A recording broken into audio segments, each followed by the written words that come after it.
அடுத்த நாள் காலையில் அவங்க தூக்கு மாட்டிட்டாங்க.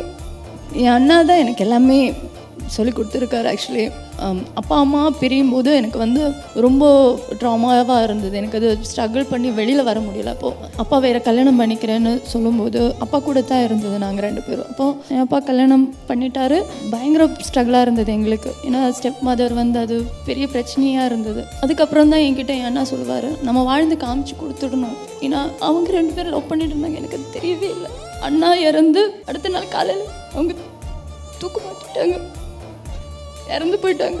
எனக்கு ரொம்ப கஷ்டமாக இருந்தது. அம்மா இருக்காங்க, அப்பா இருக்காங்க, நாங்கள் யாருமே அவங்க கூட போகணுன்னு நினைக்கவே இல்லை. அவன் இறந்து எனக்கு தெரிஞ்ச உடனே அவங்க கூடவே போயிட்டாங்க. ஸோ எனக்கு அவங்க பேர் தான் நான் இந்த பாப்பாவுக்கு வச்சுருக்கேன். அவங்க பேர் ஆஷா ஃபாத்திமா. பாத்துன்னு கூப்பிடுவாங்க. என் பாப்பா பாத்துன்னு தான் நாங்கள் கூப்பிடுறோம்.